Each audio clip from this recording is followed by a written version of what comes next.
नमस्ते दोस्तों, मैं अभिनव। बहुत बहुत स्वागत है बच्चों आपका। तो ये सेकंड लेक्चर होगा इस सेशन का बच्चों, और इस सेकंड लेक्चर में आपको हम बेलेनों की सांद्रताओं के बारे में बच्चों बताना है कि बेलेनों की सांद्रता को कैसे ज्ञात करते हैं बच्चों। और मैंने 3 टर्म में इसको इसीलिए लिखा कि आपको बहुत आसानी हो बच्चों सीखने में, और आसान मैं इसको इस तरीके से बनाऊंगा बच्चों कि आप समझेंगे कि ये है कितना आसान और करना क्या है इसमें। चलिए, तो मैंने 3 टर्म में ये जो आपको एक टर्म आया वो आपके सामने आ रहा है जो ये प्रतिशत सांद्रता है। दूसरा मैंने कहा कि जो भार बाई भार है यानी W बाई W है, अर्थात वेट बाई वेट कहिए या द्रव्यमान बाई द्रव्यमान आप कह सकते हैं। और तीसरा टर्म जो आएगा वो भार बाई का है आयतन है बच्चों।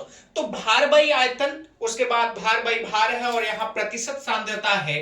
तो अगर हम इसकी बात करेंगे, देखिए, तो प्रतिशत सांद्रता में सबसे पहले द्रव्यमान प्रतिशत हम किसे कहेंगे, द्रव्यमान आयतन प्रतिशत किसे कहेंगे, फिर आयतन प्रतिशत क्या होता है, और उसके बाद भार बाई भार में आएंगे तो जिसमें हम आपको मोललता पढ़ाएंगे। ये दोनों टर्म बहुत इंपॉर्टेंट है बच्चों। और यहाँ आपका मोल अंश या मोल प्रभा जिसको हम बोल सकते हैं, या मोल भिन्न भी बोलते हैं, देखिए। और यहां पे आएंगे कि यानी भार बाई आयतन या ग्राम प्रति लीटर में अगर हम आएंगे तो इसमें आपको मोलरता हम आपको पढ़ाएंगे। इसके बाद नॉर्मलता आपको पढ़ाई जाएगी, फिर आपको फार्मलता पढ़ाई जाएगी। तो ये टर्म है बच्चों। एक आध दो और टर्म आएगा, जैसे एक होता है पीपीएम हम आपको पढ़ाएंगे, यानी पार्ट्स पर मिलियन होता है। पीपीएम जिसको हम लोग बोलते हैं ये पार्ट्स पर मिलियन होगा। एक और दूसरा इसमें अगर आप पढ़ना चाहेंगे तो पार्ट्स पर ट्रिलियन भी हो सकता है। तो ये 2 टर्म अलग से हैं, लेकिन आपको हम पूरा का पूरा विस्तार बताएंगे। और इसमें ये जो मोललता वाला कॉन्सेप्ट है बच्चा, ये बहुत इंपॉर्टेंट है। चाहे ये आप इंटर के लेवल पे पेपर दे रहे होंगे, या नीट होगा, या बच्चों जेई होगा, इसके लिए ये वाला टर्म बहुत इंपॉर्टेंट है, मोललता। उसके बाद उसी में हम आपको मोल अंश, ये भी बहुत इंपॉर्टेंट है इंटर के बेस पे, इससे न्यूमेरिकल्स आते हैं बच्चों, और इससे क्या क्या फार्मूले हैं, मतलब इसका पूरी व्याख्या आपको हम करके देंगे। फिर मोललता, नॉर्मलता, फार्मलता इतना इंपॉर्टेंट नहीं है, लेकिन इसमें मोललता, ये मोलरता और आपका क्या है नॉर्मलता, मोललता और मोल अंश बहुत इंपॉर्टेंट है। ये वाले जो पोर्शन आपके सामने लिखे गए बच्चों, द्रव्यमान प्रतिशत किसे कहते हैं, द्रव्यमान आयतन प्रतिशत किसे कहते हैं, और आयतन प्रतिशत किसे कहते हैं, तो ये वाले टर्म आप 9th में बच्चों पढ़े होंगे, आपको स्कूलों में पढ़ाया गया होगा। लेकिन मैं फिर भी इसके अनुसार आपको हम बताएंगे एक एक करके, द्रव्यमान प्रतिशत, द्रव्यमान आयतन प्रतिशत, आयतन प्रतिशत, मोललता, मोल अंश या मोल प्रभाज, पीपीएम पार्ट्स क्या है, मोलरता क्या है, उसके बाद नॉर्मलता और फार्मलता, इसकी पूरी व्याख्या करेंगे। इसके बाद आएंगे हेनरी के रूल्स पे, फिर राउल्स का नियम आएगा, ये करके आगे चलेंगे। तो चलिए हम लोग शुरुआत करते हैं बच्चों। तो ये आपको जितना पढ़ना है मैंने सीरियल वाइज लिख दिया, इसलिए कि जानकारी हो कि कौन किसके अंतर्गत आता है और हमें करना क्या है बच्चों। तो ये है, आगे आप स्क्रीनशॉट एक बार ले सकते हैं। उसके बाद हम आपको शुरुआत कहां से करेंगे, द्रव्यमान प्रतिशत से। तो चलिए एक बार आप इसका स्क्रीनशॉट ले सकते हैं। तो ये पहला टर्म बच्चा आपका जो है, पहले टर्म का जो पहला है द्रव्यमान प्रतिशत, वो आपके सामने है। अगर बच्चों इसकी परिभाषा अगर लिखनी चाहिए, आप समझिएगा, बहुत गौर से समझिएगा। मैं W बाई W भी लिख दिया। अच्छा, एक बात और समझना, यहाँ W बाई W लिखा जा रहा है, कभी कभी W बाई V भी आपको लिखा जाएगा। एक बात ये आप गौर करके समझना बच्चों, कि जो हरदम नीचे वाला लिखा जाता है ये हरदम बिलियन के टर्म में लिखा जाता है, और ऊपर वाला जो होता है वो हरदम बिलियन के टर्म में लिखा जाता है। अब बच्चे पूछेंगे सर बिलियन क्या है। बिलियन का मतलब ये है कि बिले के मोलों की संख्या इसमें मौजूद होगी, यानी बिले और बिलाय के, क्योंकि मोलरता के टर्म में जब आएगा तो वहां कंफ्यूजन दूर होगी। हालांकि यहाँ कोई कंफ्यूजन नहीं बच्चों, आप केवल इतना जानिए कि जब आपको W दिया है तो ये समझ जाना कि ये बिलियन का भार दिया है या बिलियन का द्रव्यमान। यहाँ पे दोनों आप कह सकते हो, बिलियन का द्रव्यमान कह सकते हो या बिलियन का भार आप कह सकते हो। अच्छा, ये आप टर्म समझना। और ऊपर अगर बात आएगी यहाँ पे, तो ये जो टर्म होगा ये होगा जो बिले के रूप में, यानी ये बिले का द्रव्यमान है। किसका द्रव्यमान हो गया, बिले का द्रव्यमान कहिएगा चाहे भार कहिए, दोनों में कोई बात नहीं है, कोई अंतर नहीं बच्चा। यहां आप कह सकते हो भार कहिए चाहे द्रव्यमान कहिए, कंफ्यूज ना होना। तो समझना, W नीचे वाले W को हम बिलियन कहेंगे, ऊपर वाले W को हम लोग क्या कहते हैं, बिले कहते हैं। लेकिन बच्चों मेन दिक्कत क्या यहाँ पे है कि जो हमारा बिलियन लिया गया है वो कितना मान के हम चलेंगे।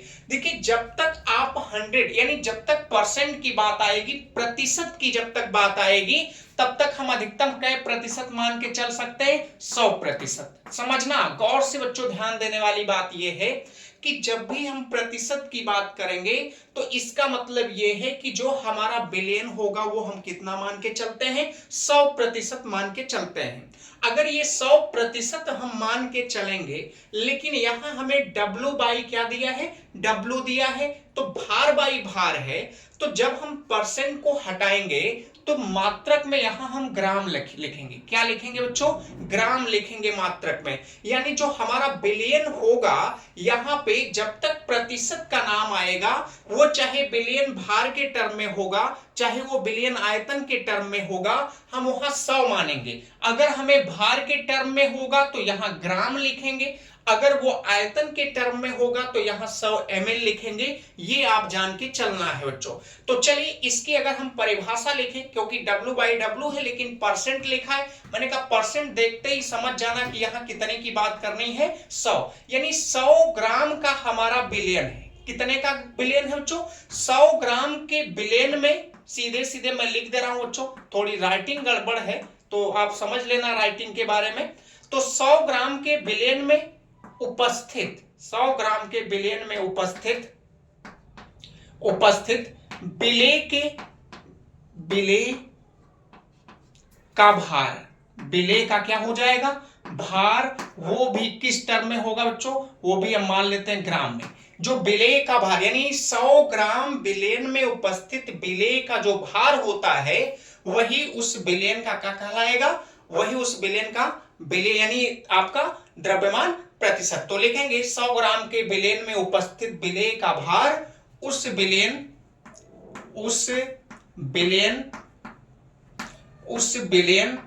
का द्रव्यमान प्रतिशत क्या कहलाएगा बच्चों? द्रव्यमान प्रतिशत कहलाता है। बहुत अच्छा है, द्रव्यमान प्रतिशत कहलाता है। ये आप परिभाषा है, आसानी से आपने सीख लिया होगा। अब देखिए, अगर इसको हम परिभाषा के रूप में ढालेंगे बच्चों, तो मैंने कहा कि हमें बिलियन की बात आएगी और बिले की बात आएगी। तो बिलियन में हमारे दो चीजें होती हैं, एक होता है बिलायक और एक होता है बिले बच्चों। क्योंकि बिले और बिलायक जब तक नहीं बना होगा तब तक बिलियन हमारा नहीं तैयार होगा। तो हमारा बिलियन यानी बिले और बिलायक दोनों से ही मिलकर बना रहा होगा। तो अगर हमें बिलियन की अगर यहाँ पे द्रव्यमान प्रतिशत सांद्रता अगर निकालनी है, तो यहाँ फार्मूला जो आप बनाएंगे बच्चों वो ये होगा। आप ध्यान से देखिए, यहां लिखेंगे अगर, तो ये द्रव्यमान प्रतिशत में आएगा। किसमें बच्चों? द्रव्यमान प्रतिशत बराबर, मैंने कहा W बाई W है, ऊपर वाला बिले का द्रव्यमान होगा, नीचे वाला बिलियन का भार कहिए या बिलियन का द्रव्यमान कहिए। तो ऊपर अगर हम लिखना चाहेंगे तो ये हरदम आप जानिएगा। देखो एक बात ये भी जान लो, जो घुलने वाला होता है ना बच्चा, जिसको घोलते हैं वो हरदम ऊपर ही लिखा जाता है। जिसमें घुलता है वो हरदम, यानी जिसमें घुला हुआ होता है वो हरदम कहां लिखा जाता है? नीचे। तो बिले का भार या द्रव्यमान जो भी लिख लेना, बिले का भार जिसको हम मान लेते हैं स्मॉल w बटे यहां जो हो जाएगा वो आपका हो जाएगा, देखो बिलियन का द्रव्यमान या बिलियन का भार या बिलियन का द्रव्यमान, तनी ज्यादा सही लग रहा है तो यही लिख दे बच्चों। तो ये हो गया, देखिए बिलियन का द्रव्यमान। अब मान लीजिए इसको हमने स्मॉल m से मान लिया, लेकिन यहां कह रहा है द्रव्यमान किसमें है? प्रतिशत में। प्रतिशत में होते ही यहां हमें मल्टीप्लाई करना पड़ेगा कितने से? 100 से। ये फार्मूला आ गया। अब अगर इसी फार्मूले में थोड़ा सा अगर तब्दीली आप करना चाहोगे, तो मैंने कहा कि जो बिलियन का द्रव्यमान है बच्चा, बिलियन में कई चीजें होंगी? दो चीजें, क्योंकि जब तक बिले और बिलायक नहीं बनेगा मिलेगा तब तक वो बिलियन बना नहीं होगा। तो अगर आगे इसको टर्म में लेके जाना चाहेंगे तो ऊपर तो कोई परिवर्तन नहीं होगा बच्चों, ऊपर आपका सब कुछ सेम, यानी बिले का भार होगा। ये हो गया, देखिए बिले का भार जिसको हम लोग स्मॉल w मानेंगे, लेकिन बटे नीचे जो आएगा दिख रहा है बच्चों सब कुछ सही क्लीन? ठीक है, उतना चल जाएगा।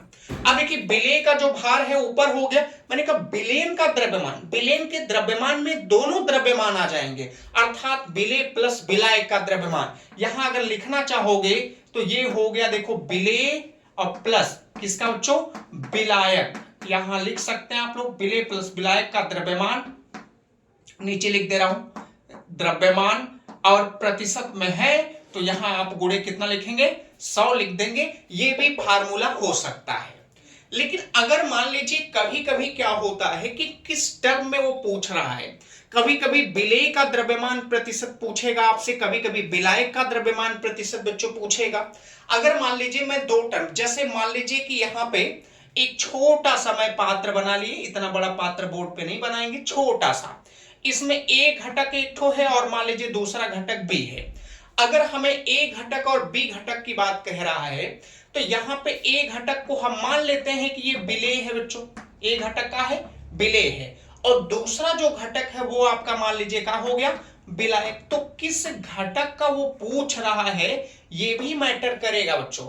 ए घटक का अगर द्रव्यमान प्रतिशत पूछेगा तो उसके विलेय, यानी ए घटक का पूछेगा तो उसका भार बटे दोनों का भार, यानी ए बी दोनों के योग को हम लोग नीचे लिखते हैं। अब जैसे देखो, मान लीजिए अगर हमें ए मान लिया गया विलेय है, तो ए घटक यहां लिखेंगे, अगर ए घटक का द्रव्यमान प्रतिशत, ए घटक का द्रव्यमान प्रतिशत, अगर ए घटक का द्रव्यमान प्रतिशत अगर बच्चों निकालोगे तो ए वाले घटक यानी विलेय का भार, ऊपर का लिखना पड़ेगा ए वाले घटक का, ए का या ए का है, विलेय है तो विलेय का भार लिख देते हैं, विलेय का भार, सीधी सीधी बात हो गई। अब बटे यहां अगर आप आओगे, मान लीजिए बी वाले घटक के लिए अगर हम बात करेंगे तो यहां हो जाएगा आपका बी वाला घटक, ए बी दोनों को जोड़ देंगे, ए बी दोनों जोड़ेंगे तो यहां हो जाएगा विलेय प्लस का हो जाएगा बच्चों विलायक हो जाएगा, इस टर्म में आपको आ जाएगा। हो सकता है कि वो बी वाले घटक की बात करेगा, तो जब बी घटक की बात करेगा तो यहां बी घटक के लिए कैसे आप निकालेंगे, बी घटक का द्रव्यमान प्रतिशत अगर पूछ लिया, द्रव्यमान प्रतिशत, ये देखिए अब यहां पे लिखोगे तो ये बी वाला यानी ये ऊपर हो जाएगा, बी कहां हो जाएगा बच्चा, ऊपर, तो बी वाले घटक को ऊपर करोगे तो यहां हो सकता है ये क्या हो जाएगा, विलायक, अब बटे ए बी दोनों हो जाएंगे, अर्थात फिर आपको विलेय प्लस का हो जाएगा विलायक हो जाएगा। तो इस तरीके से भी आपको समझना पड़ेगा कि किस घटक का पूछ रहा है, उस घटक का भी आप निकाल सकते हो। ओवरऑल विलेयन का द्रव्यमान प्रतिशत अगर निकालना है यहां, तो ये किसका है बच्चों, विलेयन का हो गया। ये देखिए विलेयन का अगर द्रव्यमान प्रतिशत आपको निकालना है तो आप सीधे सीधे विलेय का भार बटे विलेयन का द्रव्यमान इस तरीके से करते हैं, यहाँ पे अलग अलग कहेगा तो आप अलग अलग निकाल सकते हैं। हमें आशा है बच्चों ये पूरी तरह से आपको समझ में आया होगा। पहला यानी प्रतिशत सांद्रता का जो पहला टर्म था वो क्या था आपका, द्रव्यमान प्रतिशत है, तो मैंने द्रव्यमान प्रतिशत आपको समझाया। अब इसके बाद जो टर्म आपको आने वाले हैं वो आपको हम पढ़ाएंगे द्रव्यमान आयतन प्रतिशत, उसके बाद आयतन प्रतिशत क्या होता है, फिर मोललता क्या होती है, मोल प्रभाज क्या है, ये एक एक टर्म लेके चलेंगे और बहुत विस्तार से समझाएंगे बच्चों। आप डरना नहीं है, आपको पढ़ना है, बस दिल से नहीं दिमाग से पढ़ना है बच्चों, यानी दिमाग से नहीं पढ़ोगे तो दिल दूसरी तरफ जाएगा। उम्र समय गलत है ना, गलत समय पर हम लोग आ गए हैं बच्चों, क्या करोगे, समय गलत है तो इसलिए द्रव्यमान, इसलिए आपको करना क्या है कि दिल से नहीं दिमाग से सोचना है, आगे के लिए सोचना है, भविष्य के लिए सोचना है, परिस्थिति क्या है इसके लिए हमें सोच के चलना है, तभी हम लोग आगे बढ़ेंगे बच्चों। तो ये आप स्क्रीनशॉट लीजिए, दूसरा वाला आपके सामने आ रहा है बच्चों। तो ये दूसरा टर्म है बच्चों, यानी आपको द्रव्यमान आयतन प्रतिशत। अब द्रव्यमान, सॉरी बच्चा, इसके पहले वाले में अगर थोड़ा आप देख लेना बच्चों कि इसके पहले वाले में जो था उसमें मैं कहीं हो सकता हूं गलती से लिखे होंगे बिलियन होगा तो उसको बिलेवर, जहां पे हम लिखे होंगे बिलियन का द्रव्यमान प्रतिशत, बिलियन का द्रव्यमान प्रतिशत नहीं बच्चा, बिलेय होगा तो बिलेय का ना हो जाएगा वो, तो लिखा गया होगा तो उसको आप बिलेय बना लीजिएगा बच्चों, क्योंकि अब वीडियो को एडिट करने में बहुत टाइम लगेगी तो थोड़ा उसके लिए सॉरी बच्चा, लिखा गया होगा दिमाग से थोड़ा सा इधर उधर होके, तो उसको आप बिलेय का समझना, हरदम बिलेय का, क्योंकि अगर जिसका हम निकाल रहे हैं वो ज्यादातर बिलेय का ही निकाल रहे हैं बच्चों, विलायक का निकालेंगे तो उसके लिए लिख देंगे बच्चों, तो बिलेय का ही निकालना है, बिलेयन का नहीं निकाला जाता इसमें। अब चलिए, अब यहां आ गया WYV बच्चों। अब WYV जो आ गया है वो आप देखोगे अगर, तो मैंने कहा हरदम जो नीचे वाला टर्म होगा वो बिलियन के टर्म में आएगा, तो ये आपका बिलियन हो गया। अब यहां V है तो V मतलब वॉल्यूम, वॉल्यूम मतलब आयतन, तो बिलियन का आयतन हो गया, ये क्या हो गया बच्चों, बिलियन का आयतन हो गया। और ये आपका जो हो गया ये हो गया आपका विलेय का भार बच्चों, यानी विलेय का भार। तो जब W के टर्म में है, मैं इसीलिए बार बार बता रहा हूं, W ऊपर है तो ये बच्चा विलेय का द्रव्यमान या विलेय का भार आप कहोगे। नीचे V मतलब आयतन, तो ये विलयन का आयतन, और जो विलयन का आयतन यहाँ आने वाला वो आपको निकाल, यहाँ पे ये ग्राम में होगा तो ये किस में होगा, ml में होगा। इसका मतलब ये है कि मैंने कहा परसेंट की बात आएगी तो मैं 100 ही लेके चलूंगा। जब भी परसेंट की बात आएगी तो कितना बच्चों लेके चलोगे, 100 लेके हम लोग चलते हैं। अगर 100 लेके हम लोग चलेंगे तो इसका जो अगर हम परिभाषा बनाएंगे तो अब हमें जो हमारा बिलियन है वो कितने ml का बनेगा बच्चों, 100 ml का। तो यहां पे लिखेंगे कि 100 ml यानी 100 मिलीलीटर बिलियन में, 100 ml 100 मिलीलीटर के बिलियन में, के बिलियन में विलेय का भार, विलेय की उपस्थित लिख लेना, विलेय की उपस्थित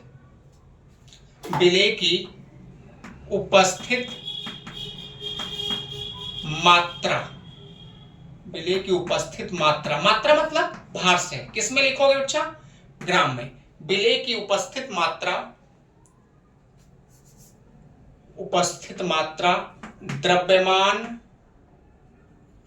द्रव्यमान आयतन प्रतिशत कहलाती, क्या कहलाती, द्रव्यमान आयतन प्रतिशत कहलाती है। ये हो जाएगा बच्चों। चलिए, तो यहां पे समझना कि जब आयतन होगा तो हमको ml लेके चलना, लेकिन 100 ही, जब तक प्रतिशत की बात आएगी 100 ही मान के हम लोग चलेंगे। 100 ml का कोई विलेन है, उसमें विलेय की जितनी मात्रा उपस्थित है वही उसका क्या होगा, उस विलेन का द्रव्यमान यानी द्रव्यमान आयतन प्रतिशत आप कह सकते हो।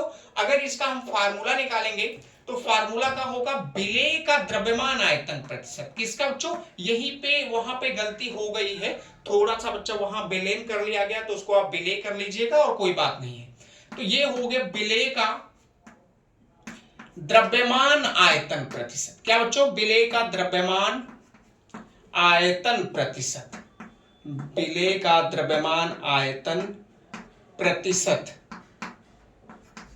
बराबर, यहां आओगे अगर तो ये आपका विलेय का द्रव्यमान है, तो इसका मतलब विलेय वाला हरदम कहां हो, ऊपर। विलेय के रूप में क्या लिखोगे बच्चा, विलेय के रूप में अगर लिखेंगे तो विलेय का भार हो जाएगा, अब बटे, और विलेय का भार जो होगा वो किसमें, ग्राम में, और बटे विलयन का आयतन, क्या हो जाएगा, विलयन का आयतन हो जाएगा बच्चों।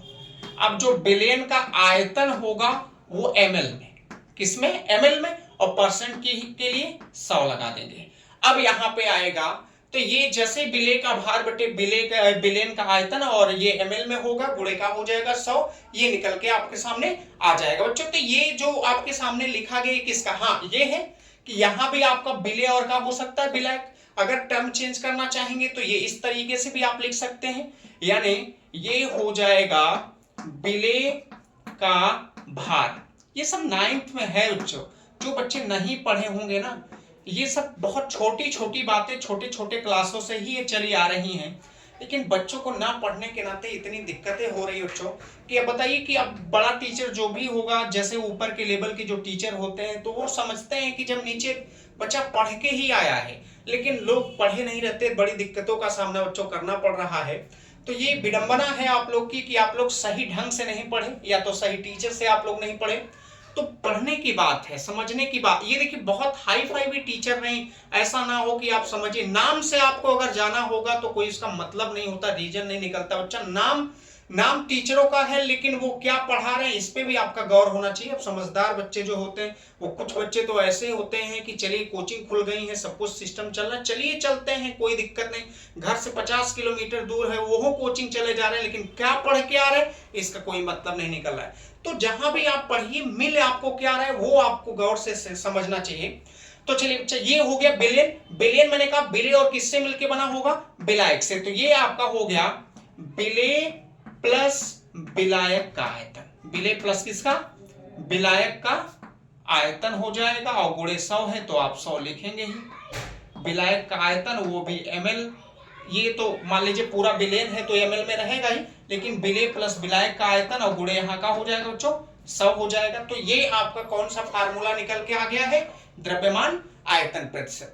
अब हम इसके नीचे बच्चा आपको यहीं पे आयतन प्रतिशत बता दें, बहुत इंपॉर्टेंट। ये देखो मैंने कहा यहीं से समझ जाओ, खेल यहीं का है, जानना यहीं का है बच्चा। बिले है, ऊपर डब्ल्यू दिया है तो इसका मतलब वो बिले है, नीचे बी है मतलब वो बिलियन है। अगर वी के टर्म में है तो आयतन है, डब्ल्यू के टर्म में है तो बिलियन का द्रव्यमान है। यहीं पे लिखिए, उड़ा दीजिए तुरंत। अब चलिए हम अगला वाला उड़ा देते हैं बच्चा। तीसरा अगर हम बात करेंगे तो तीसरा जो आएगा वो क्या आएगा बच्चों, आयतन प्रतिशत। ये देखिए तीसरा जो लिखेंगे इसको हम लोग सीधे सीधे लिख देते हैं आयतन प्रतिशत आ जाएगा।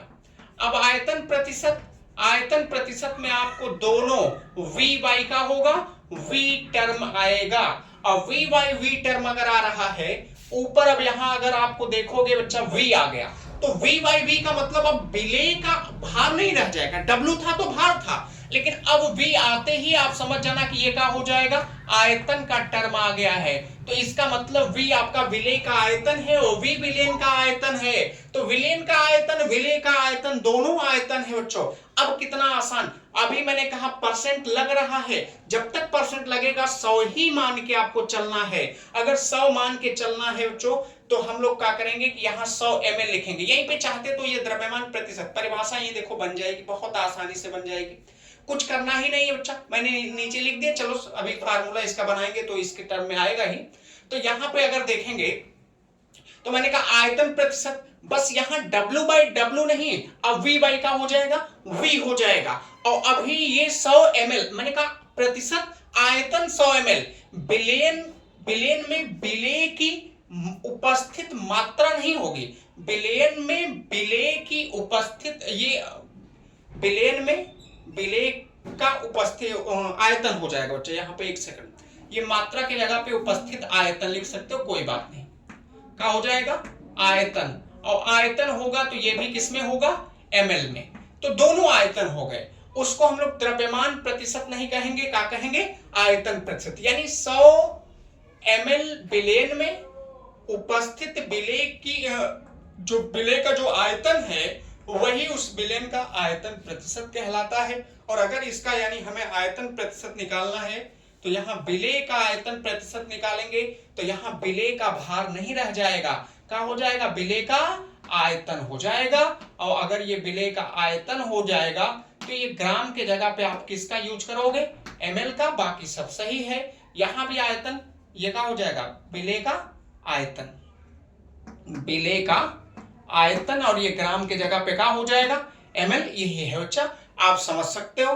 तो करना कुछ नहीं, ये हटा दीजिए सीधे सीधे। इसी में तीसरी भी परिभाषा आपको बन गई कि अगर आपसे आयतन प्रतिशत कोई कहेगा तो ये v बाई v होगा, v बाई v होगा तो v ऊपर वाला v विलेय का आयतन हो गया, नीचे वाला v विलेन का आयतन हो गया। सीधे सीधे 100 ml का कोई विलेन है, उसमें विलेय की जितना आयतन उपस्थित है, किसका, विलेय का जितना आयतन उपस्थित है वही उसका क्या कहलाएगा, आयतन प्रतिशत कहलाता है बच्चों।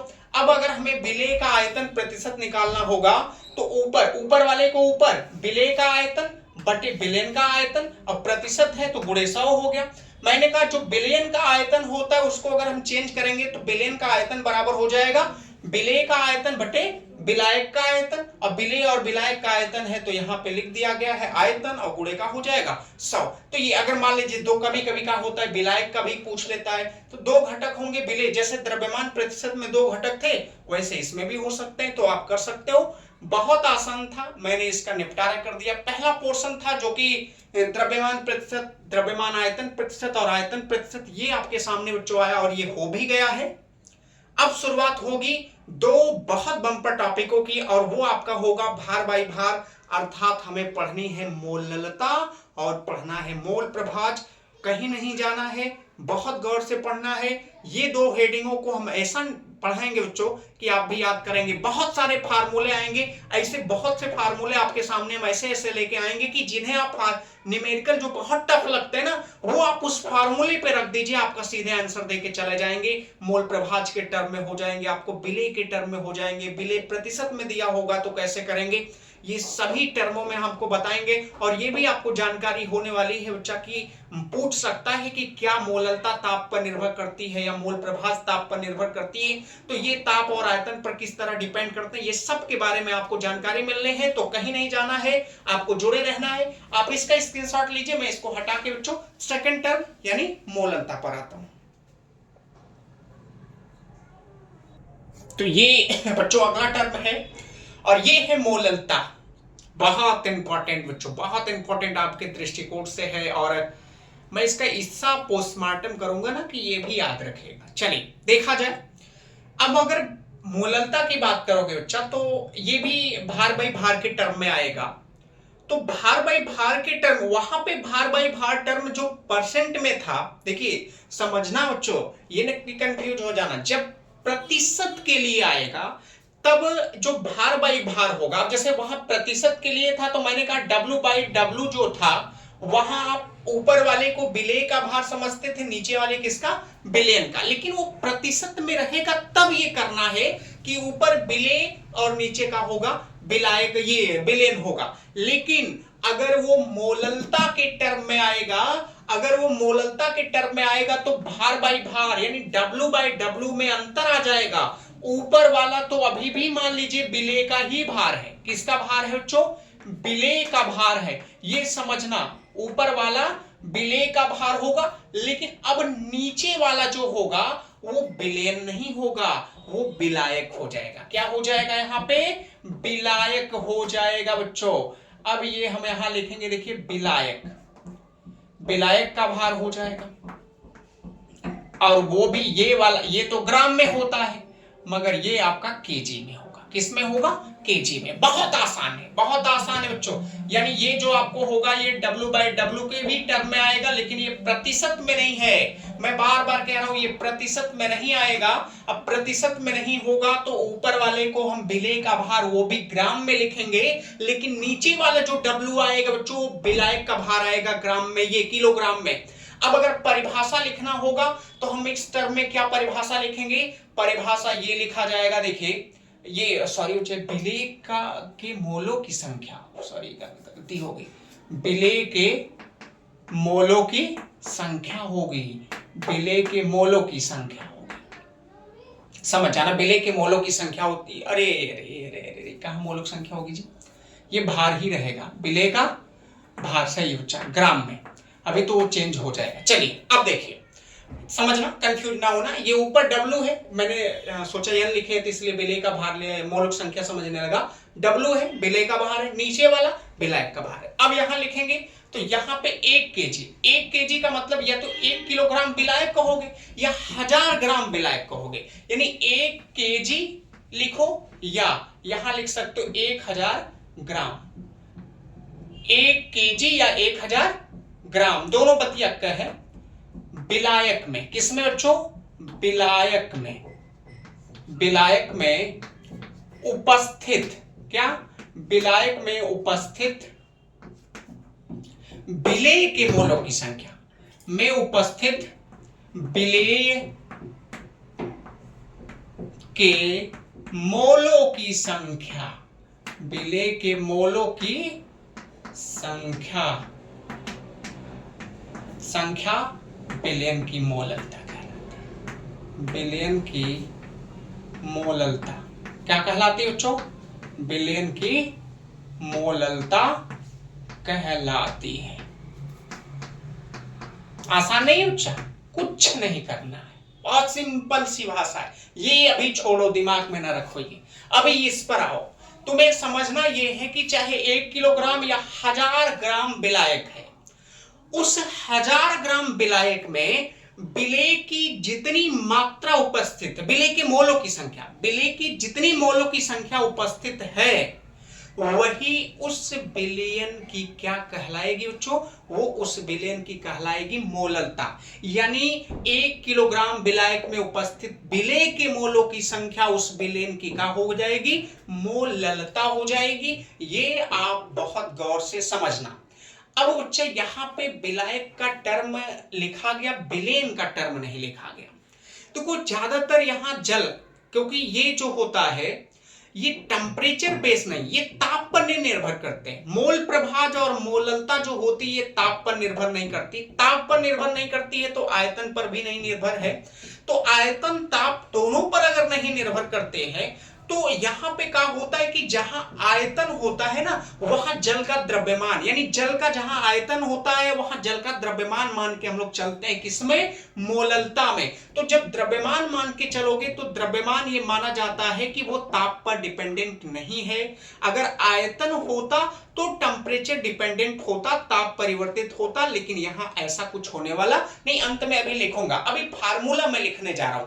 फार्मूला अगर मोललता का लिखोगे कि सांद्रता के पदों में, तो यहां देखोगे बच्चा मोललता, क्योंकि इसका मैं इतना सूत्र बताऊंगा ना, आप लोग बच्चा समझ जाना कि ये आप लोग के लिए क्या रामबाण मिलने वाला है। ये एक जो बच्चे पेड क्लास में पढ़ते हैं यही सब है, कोई बहुत बड़ी बड़ी 30 मार्काएं नहीं आने वाली हैं आपके इंटर के एग्जाम में बच्चों, यही सब होती हैं। लेकिन लोग हल्के में लेते हैं। अब ये डिजिटल बोर्ड नहीं है, हमें उतना भी लोग देखे नहीं, तो ये लोग समझते हैं कि वही होंगे काम चलाऊ वाले, जैसे वीडियो बना के डाल देते हैं। ऐसा नहीं बच्चों, ऐसा एकदम न सोचो बच्चा। आज हमें पढ़ाते हुए लगभग ये मुश्किल से, अभी तो ज्यादा समय नहीं, तब भी 10 साल की समय हो गई, बहुत होती 10 साल की समय। 10 साल से पढ़ाते हुए आप कॉन्फिडेंस को देखकर आपको अंदाजा होगा। तो ये मोललता बराबर यहां हो जाएगा विलेय के मोलों की संख्या। किसके बच्चों, विलेय के मोलों की संख्या। ये देखिए हमने लिखा विलेय के मोलों की संख्या। ऐसा पोस्टमार्टम इसका करना है कि समझो कि याद हो जाए। विलेय की मोलों की संख्या स्मॉल n से मान लेते हैं बच्चों। अब बटे नीचे अगर मानोगे तो यहां विलायक का द्रव्यमान हो जाएगा। क्या हो जाएगा, विलायक का द्रव्यमान। और जो विलायक का द्रव्यमान होता है ये केजी में होगा। किस में होगा बच्चों, केजी में। मान लीजिए विलायक के द्रव्यमान को मैंने मान लिया कैपिटल W से। तो यहां पे अगर देखेंगे तो स्मॉल m मोललता, मोललता बराबर विलेय के मोलों की संख्या स्मॉल n प्यारे बच्चों, और विलायक का द्रव्यमान मैंने मान लिया कैपिटल W। अब हम टर्म को चेंज करेंगे। चेंज क्या, और ये जो लिखा गया ये किस में लिखा गया है, हमें किलोग्राम में चल रहा है बच्चा। विलेय के मोलों की संख्या बराबर क्या होती है, अब विलेय के मोलों की संख्या बराबर होती है विलेय का भार बटे विलेय का अणुभार। क्या, विलेय के मोलों की संख्या बराबर विलेय का भार बटे विलेय का अणुभार। अब यहां पे आओगे तो हम n हो जाएगा विलेय के मोलों की संख्या, तो विलेय का भार यहां लिख भी दे रहा हूं हिंदी में, विलेय का भार हो जाएगा। बच्चों इतना अगर आसानी से आप, अगर इतना स्लोली इतना समझाने पे अगर आप नहीं समझ पा रहे हो तो आप में दिक्कतें हैं, आपको बहुत पढ़ना है, बहुत सुधार करना है। अब यहां हो जाएगा विलेय का अणुभार। ये देखिए अब हमें क्या करेंगे, विलेय के भार को यहां मान लेते हैं स्मॉल w से, और विलायक का जो ये विलेय का जो अणुभार है इसको हमने मान लिया कैपिटल M से। बात समझ गए, यानी n बराबर यहां small w upon capital M हो गया। तो विलेय के मोलों की संख्या बराबर विलेय का भार बटे विलेय का अणुभार। ये स्मॉल w बच्चा, ये क्या है, स्मॉल w हो गए। अब इसके बराबर यहां माना गया। अब अगर हम रखते हैं, देखिए यहां पे, तो रखने के बाद ये क्या होगा कि टर्म की अगर बात करेंगे तो n जो यहां पे मोललता अगर देखेंगे तो मोललता बराबर, यहां समझ जाना, यहां लिख रहा हूं बच्चों, मोललता बराबर हो जाएगा विलेय के मोलों की संख्या। तो विलेय के मोलों की संख्या बराबर क्या हो जाएगा, विलेय का भार बटे विलेय का अणुभार। n के जगह पे रखेंगे, किसके जगह पे, n के जगह पे। तो यहां स्मॉल w अपान प्यारे बच्चों कैपिटल M, विलेय का अणुभार है, बटे का है कैपिटल W है। अब ये कैपिटल W अभी मैंने कहा केजी में था, अब ये तिर्यक गुणा हो जाएगा, इसका ऊपर हो जाएगा, तो ये ऊपर जाएगा, तो यहां पे आपको स्मॉल w अपान कैपिटल M और गुणे हो जाएगा कैपिटल W, लेकिन ये W है किसमें, केजी में। तो ये निकल के आ गया, देखिए फार्मूला आपका। लेकिन इतना आसान नहीं होने वाला है ना बच्चों। आसान इसलिए नहीं होने वाला है कि वो जब आपको देगा तो जो विलायक का द्रव्यमान देगा वो भी आपको ग्राम में देगा ना, कहीं इतना आसान करेगा। आप इतने उसके रिश्तेदार थोड़ी नहीं कि आपको आसान दे देगा, रिश्तेदार होते तो आसान करता। चलिए कोई बात नहीं, रिश्तेदार नहीं है तब भी हम लोग पढ़ना ही है बच्चों। अब हम लोग अगर देखेंगे तो जो हमारा कैपिटल W है, ये मैंने कहा कि अभी किस टर्म में है, किलोग्राम में है। लेकिन अगर मान लीजिए वो ग्राम में देता, अगर मान लीजिए किलोग्राम में था, ये फार्मूला आ गया। अगर ये किस में दे दिया होता, ग्राम में देता विलायक, तो अगर ये ग्राम में देता, ये कैपिटल डब्ल्यू है बच्चों विलायक, तो ये अगर हम ग्राम में है, किलोग्राम में लिखना चाहेंगे तो इसको कैपिटल डब्ल्यू अपान ये लिख देंगे 1000, यानी 1 बटे, यानी ग्राम को 1 ग्राम बराबर 1/1000 किलोग्राम हो जाएगा। तो अब ये किस में चेंज हो जाएगा, केजी में हो सकता है। तो इसलिए हम सीधे सीधे अगर ग्राम में अगर ये दिया है तो इसको चेंज करोगे अगर किलोग्राम में, तो यहां पे मोललता बराबर ये स्मॉल एम बराबर स्मॉल डब्ल्यू गुणे ऊपर, यही 1000 कहां चला जाता है ऊपर, यहां रखोगे बटे 1000 बच्चों, तो ये ऊपर और बटे यहां आपको आ जाएगा कैपिटल एम विलेय का अणुभार, और ये हो जाएगा विलायक का आपका। अब ये इस समय ये किस में रहा होगा, ग्राम में। जब ऊपर 1000 तो विलायक समझ जाना ग्राम में रहा होगा, जब 1000 से नहीं गुणा है तो विलायक इसका पहले से किस में रहा होगा, किलोग्राम में। ये टर्म में आ गए फार्मूला। तो ये तो फार्मूला आपका जान है बच्चा, ये तो बेस है, हमारा बेस है, यानी समझना है ये। आगे हम टर्म के फार्मूले और भी आपको बताने वाले हैं, लेकिन ये बच्चा हमारा बेस है, ये समझना पड़ेगा आपको कि सोच समझ के इसी पे काम लेके करना है। चलिए एक बार और इसको समझते, क्योंकि अभी ये खत्म नहीं हुआ है बच्चा, अभी बहुत कुछ है। अभी हम बताएंगे इसमें और कई फार्मूले मोल प्रभाज के रूप में, उसके बाद विलेय, अगर मान लीजिए कई बार क्या होता है विलेय की प्रतिशत सांद्रता में दे देता है, तो ये सब अभी टर्म बता रहे हैं।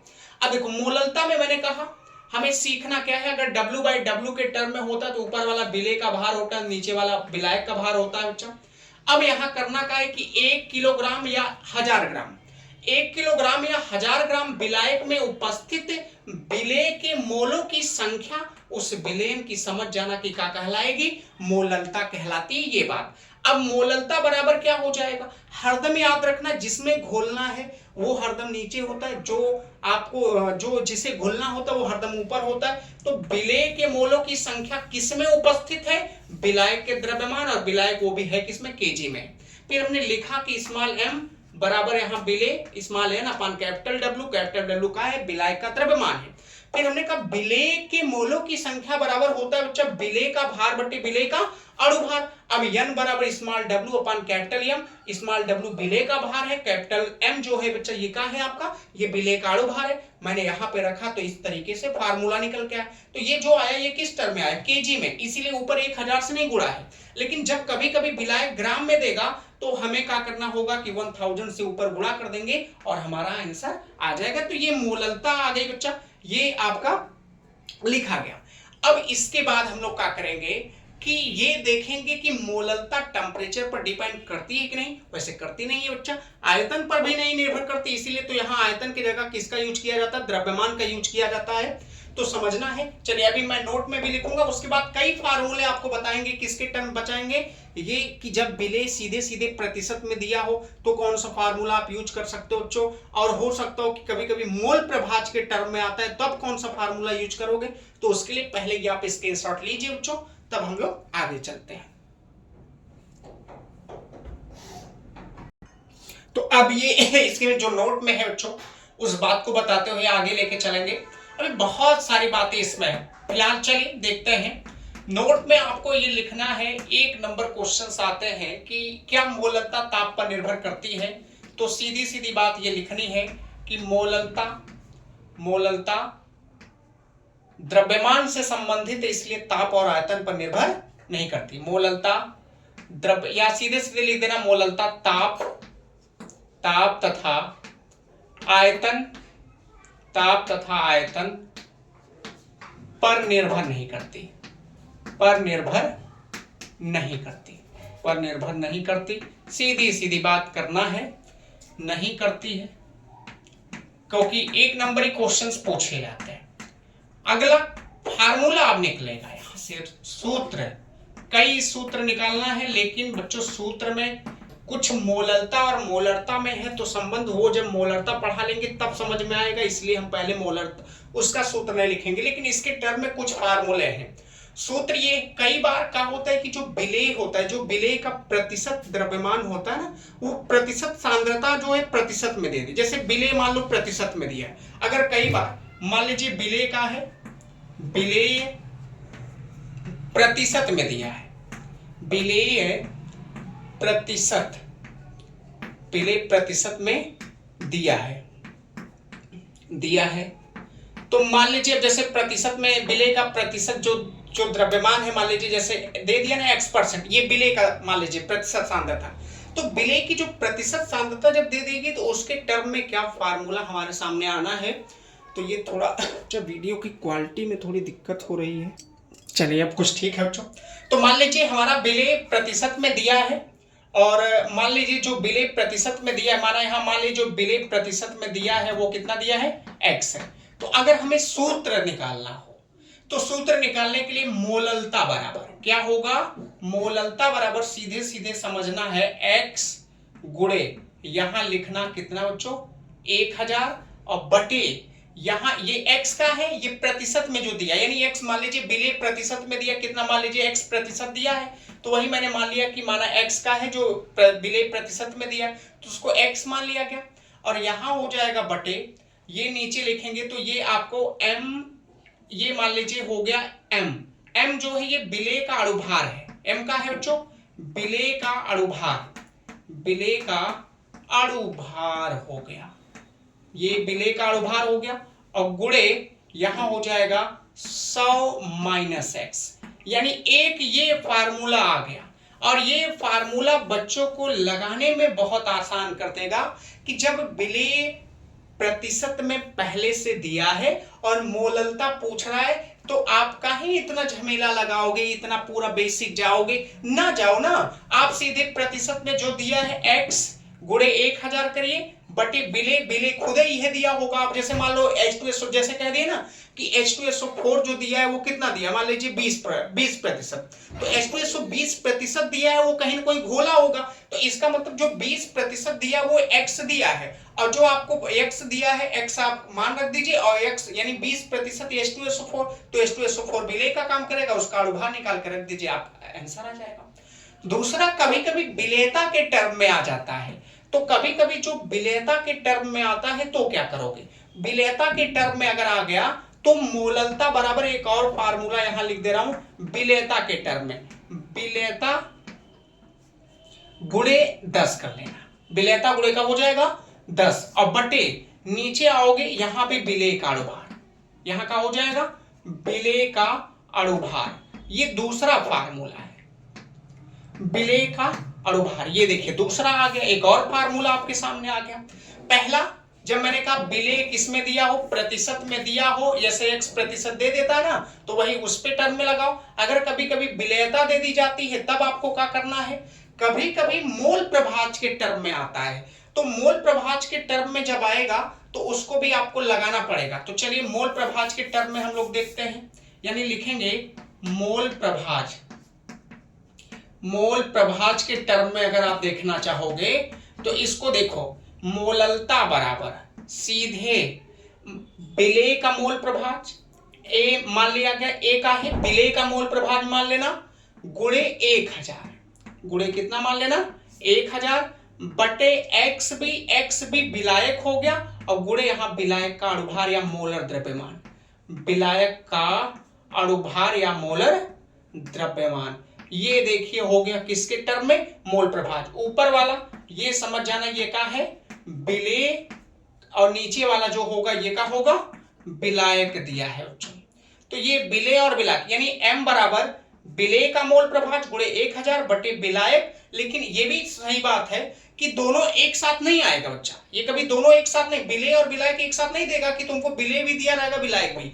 जब भी ये बात होगी ये द्विअंगी विलयन के लिए, कहेंगी द्विअंगी विलयन के लिए बात करेगा, तो द्विअंगी विलयन के लिए जो मोल प्रभाज का कॉन्सेप्ट है वो XA प्लस XB बराबर किसके बराबर होगा, 1 के। तो अगर हमें XA का मान लो, सपोज दैट XA का मान पता है, XB का मान नहीं दिया है, तो हम निकाल सकते हैं XB बराबर 1 माइनस का हो जाएगा XA। इसका मतलब अगर फार्मूले में रखना चाहते तो हम ये भी लिख सकते हैं मोललता स्मॉल m बराबर XA विलेय का मोल प्रभाज गुणे 1000, और बटे यहां आओगे XB की जगह पे आप 1 माइनस का रख सकते हो, XA रख सकते हो, और गुणे यहां हो जाएगा विलायक का अणुभार, यानी यहां लिख सकते हैं जो विलायक का अणुभार, ये हो जाएगा आपको विलायक का अणुभार। तो इस टर्म में भी अगर आएगा तो कभी भी छोड़ना मत, अभी तो मेन फार्मूले, हालांकि ये दिख रहा नीचे नहीं दिख रहा है बच्चा, एक मिनट, तो थोड़ा सा यहाँ फार्मूला लिख दे रहा हूं, ये वाला समझ जाना। तो स्मॉल m बराबर, मैंने कहा मोललता बराबर ये है XA गुणे 1000 और बटे, मैंने कहा जब चेंज करोगे द्विअंगी विलयन के लिए तो XB की जगह पे 1 माइनस XA, तो यहाँ 1 माइनस XA और गुणे विलायक का क्या हो जाएगा, अणुभार। जो यहाँ नीचे नहीं दिख रहा वही लिखा है, विलायक का क्या हो जाएगा, अणुभार हो जाएगा। तो बहुत आसान है, ये भी आप समझ सकते हो। अच्छा, 3 फार्मूले, एक जब विलेय प्रतिशत में दिया होगा तब, जब विलेयता भी दी गई होगी तब का यूज करोगे, जब मोल प्रभाज दिया होगा तब आप यूज करोगे, और अभी हम आपको मोललता और मोलरता में संबंध भी बताएंगे, लेकिन तब जब हम आपको मोलरता भी पढ़ा चुके होंगे तब। तो ये था बच्चों आपका मोललता, जो कि एक और नोट की जो बात याद रखना, मोललता ताप और आयतन पर डिपेंड नहीं करता, क्योंकि मोललता द्रव्यमान से संबंधित है। तो आयतन की जगह द्रव्यमान का प्रयोग करते हैं, और द्रव्यमान कहीं पे कुछ भी बदलता नहीं है, तो इसलिए वो निर्भर नहीं करेगा टेम्परेचर पर, कोई दिक्कत नहीं। अब अगर बात आएगी आगे क्या है, तो इसके आगे कल आपको हम बताएंगे बच्चों मोल प्रभाज, उसके बाद मोललता, मोलरता, नॉर्मलता और फॉर्मलता, यानी 4 आपको कल हेडिंग मिलेंगी। और आपको कहीं जाना नहीं है, केवल सिमट कर लिपट कर ध्यान से देखना है। ये ना देखो कि ये बोर्ड डिजिटल नहीं है तो टीचर नहीं डिजिटल है तो इसका मतलब पढ़ा अच्छा नहीं रहा है। पूरी अगर वीडियो जब बच्चे देखेंगे तब आप अट्रैक्टिव होंगे। 1-2 मिनट को देख लेने से बच्चा आपको ये अट्रैक्टिव नहीं होता है। हम समझ रहे हैं जमाने के हिसाब से हम थोड़ा पीछे हैं, लेकिन ज्ञान में आपको पीछे नहीं रहने देंगे। केवल हमारी मजबूरियां हैं जो इस बोर्ड पे लिखना है, क्योंकि अभी हमें बच्चों इतना लेवल हमारा बड़ा नहीं है कि हम बड़े डिजिटल बोर्ड लेके आपके सामने हाजिर हो सकते हैं। समय होगी तो हम होंगे जरूर बच्चों, आपका सहयोग होगा, साथ होगा तो होंगे। और भी जो दोस्त होते हैं, यार होते हैं, उनको भी आप बताइए और बता के आपको लेके आएंगे तो आपको हम पूरा भरपूर, क्योंकि आज से जो शुरुआत हो रही वो रेगुलर होगी बच्चों, रेगुलर वीडियो आएंगी और आप उसको देखिए ध्यान से। तो चलिए आज के लिए बस इतना ही, कल फिर मुलाकात होगी, तब तक के लिए धन्यवाद दोस्तों।